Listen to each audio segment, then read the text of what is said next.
নমস্কার, আমি রিঙ্কু বিশ্বাস।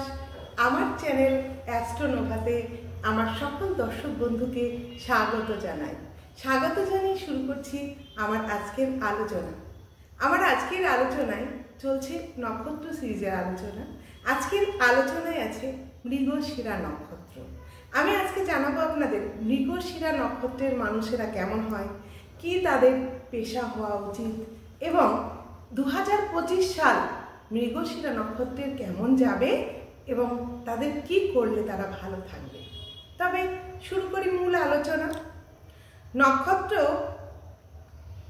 পঞ্চমতম নক্ষত্র হচ্ছে মৃগশিরা।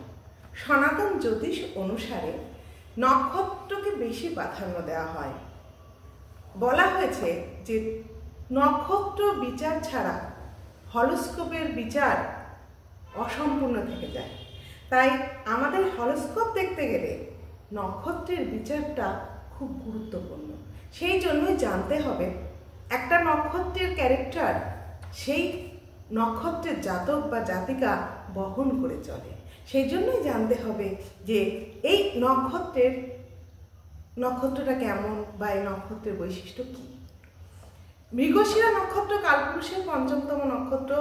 বৃষ রাশিতে 23 ডিগ্রি 20 মিনিট থেকে মিথুন রাশির 6 ডিগ্রি 40 মিনিট পর্যন্ত এর বিস্তৃতি। এই মৃগশিরা নক্ষত্রটার প্রতীক হচ্ছে মৃগ অর্থাৎ হরিণ, শিরা অর্থাৎ মাথা, অর্থাৎ হরিণের মাথা এর প্রতীক। এই নক্ষত্র পুরাণ অনুসারে হরিণের মাথা মানে একটা পূর্ণ চাঁদ। সেই পূর্ণ চাঁদের প্রভাব এই নক্ষত্রের অধিপতি গ্রহ মঙ্গল এবং অধিপতি দেবতা সোমদেব। এটি শুক্র একে কন্ট্রোল করছে, আবার বুধও একে কন্ট্রোল করছে, কারণ এটা বৃষ রাশি এবং মিথুন রাশি উভয় ক্ষেত্রেই আছে। আমরা এই মৃগশিরা নক্ষত্রের মধ্যে দেখতে পাচ্ছি মঙ্গল, বুধ, শুক্র এবং চন্দ্রের শক্তির সংমিশ্রণ। সেই কারণে এই মৃগশিরা নক্ষত্রটি ভীষণ স্ট্রং। অর্থাৎ এই মৃগশিরা নক্ষত্রটির মধ্যে আবার পৃথ্বীতত্ত্ব এবং বায়ুতত্ত্বের প্রভাবও আমরা দেখতে পাচ্ছি। সেই জন্য এই নক্ষত্রের মধ্যে ডুয়ালিজমটা দেখা যায়। এবার আমরা আসি বৈশিষ্ট্যে। এই নক্ষত্রের মানুষেরা কেমন হয়? বুদ্ধিদীপ্ত, একটু সহজ সরল এবং ভীষণ অবিডিয়েন্ট। চঞ্চলতা এদের মধ্যে ভীষণভাবে দেখা যায়।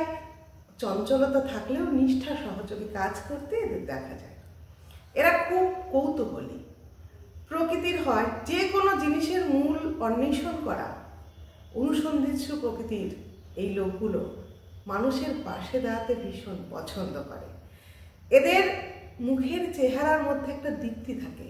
চোখগুলো হয় খুব সুন্দর ধরনের, অ্যাট্রাকটিভ। এরা সরল প্রকৃতির হলেও মানুষকে এরা বেশি বিশ্বাস করে ফেলে, তার জন্য মাঝে মাঝেই বিপদে পড়ে। হাই এনার্জি, এদের এনার্জি লেভেল ভীষণ হাই।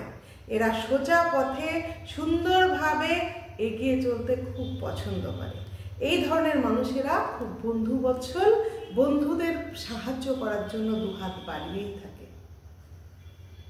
মৃগশিরা নক্ষত্রের মানুষদের একটা সমস্যা হলো এরা যে কাজটা করে সেই কাজের প্রতি এত বেশি ফোকাসড হয়, সেই কাজের প্রতি এমনভাবে নিমজ্জমান হয় যে বাইরের জগতে আর কি ঘটছে সেদিকে তাদের নজর থাকে না। এর জন্য অনেকে এই দুর্বলতাটার সুযোগ নিয়ে ওদের অনেক সময় বিপদে ফেলা হয়। ঠিক যেমনটি বাস্তবে দেখা যায় বনের হরিণ, সে যখন খুব এক মনে ঘাস খায় তাকে এসে বাঘ কিন্তু আক্রমণ করে, অনেক সময় তাকে বাঘ খেয়ে ফেলে। এই ধরনের প্রবলেম বা এই ধরনের সমস্যা মৃগশিরা জাতক জাতিকাদের মধ্যে কিন্তু বাস্তবেও দেখা যায়। এরা ভীষণ সৃজনশীল প্রকৃতির হয় এবং এরা খুব শৌখিন হয়, সাজতে খুঁজতে একটু পছন্দ করে। এরা আবার ভীষণ রোমান্টিক। প্রেমের ক্ষেত্রে এদের বিপরীত লিঙ্গের মানুষেরা ভীষণভাবে আকৃষ্ট হয়ে যায় এদের প্রতি। এদের ক্ষেত্রে দেখা যায় বহুবিধ প্রেমের মধ্যেও ভ্যারাইটি এদের মধ্যে ভীষণভাবে দেখা যায়। এরা প্রেমের মধ্যেও নিয়ে আসার চেষ্টা করে ক্রিয়েটিভিটি। এবং বিবাহিত জীবনে দেখা যায় এদের অনেক সময় বিবাহিত জীবনটা পরিপূর্ণতা পায় না, বিবাহিত সুখ ব্যাঘাত ঘটে। এদের আবার অনেক সময় বিয়ে ভেঙে যেতেও দেখা যায়। এদের সন্দেহবাদিকতার জন্য বিয়েটা অনেক সময় ভেঙে যায়।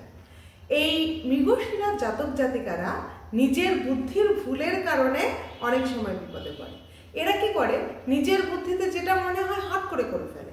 এর ফলে কি হয়, এদের চঞ্চল মন, সেই কারণে এরা হট করে যখন একটা কাজ করে ফেলে নিজের বুদ্ধির ভুলে, তখন অনেক সময় তাদের সেটা বড় ধরনের ভুল হয়ে যায় এবং জীবনে অনেক সমস্যা নিয়ে আসে।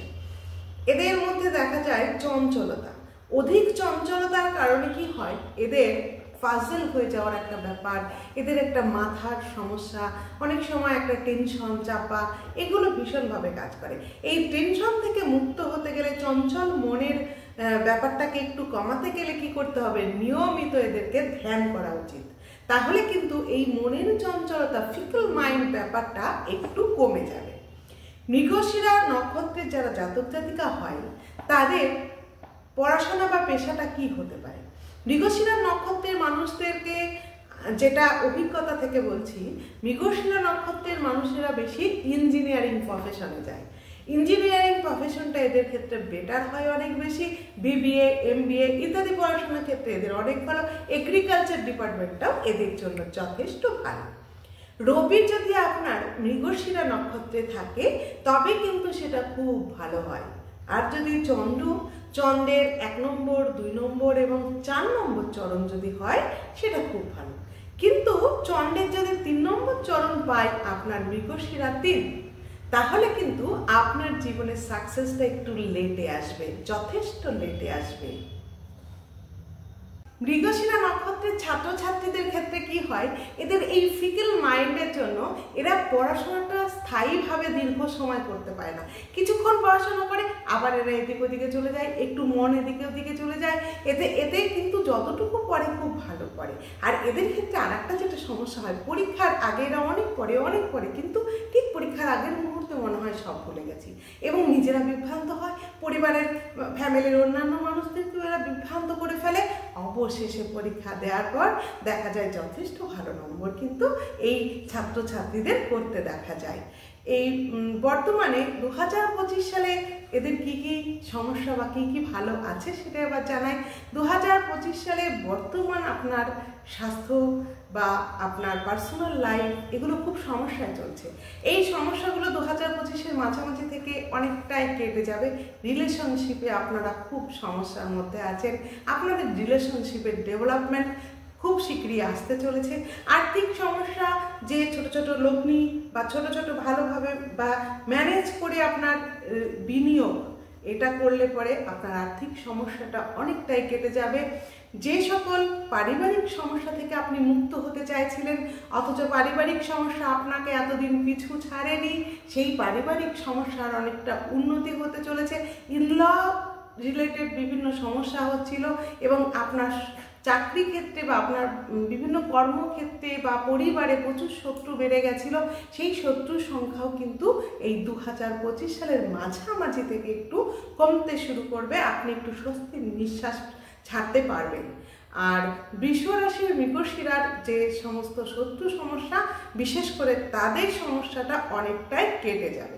মিথুন রাশির মৃগশিরার ক্ষেত্রে দেখা যাচ্ছে আইটি সেক্টরে যারা কাজ করছেন তাদের কিন্তু প্রভূত উন্নতি হবে। পাইলট, এয়ার হোস্টেস এই সমস্ত ডিপার্টমেন্টে যারা চাকরি করছে বা কাজ করছে তাদের কিন্তু 2025 সালটা ভীষণ ভালো যাবে। এবং যারা পার্টনারশিপ ব্যবসা করছেন এবং অনেক মানসিক চাপে আছেন, পার্টনারশিপ ব্যবসাটাও ভালো যাবে, মানসিক চাপ অনেকটাই কমতে শুরু করবে। আপনাদের এই মৃগশিরার জাতক জাতিকাদের জন্য আমার একটা ছোট্ট টিপস থাকবে, আপনাদের এই ফিকেল মাইন্ড, চঞ্চল মন, এটা অনেক সময় আপনার নার্ভের সমস্যা এনে দিতে পারে। এই কারণে আপনাদের নিয়মিত ধ্যান করা উচিত। নিজের জন্য 5টা মিনিট আপনি সময় দিন, আপনি অনেক সুস্থ থাকবেন। আর যেটা করবেন সেটা হচ্ছে চন্দ্রের চন্দ্রের বীজ মন্ত্র। প্রতিদিন নিয়মিত 108 বার চন্দ্রের বীজ মন্ত্র পাঠ করুন, আপনি অনেক উপকৃত হবেন। আচ্ছা, এই আমার আলোচনা তবে এইটুকুই। আপনাদের কেমন লাগলো জানাবেন প্লিজ। আর আমার আলোচনা যদি ভালো লাগে প্লিজ আমার চ্যানেলটি সাবস্ক্রাইব করুন, লাইক শেয়ার কমেন্ট করতে ভুলবেন না কিন্তু। সকলে ভালো থাকুন। জয় মা তারা।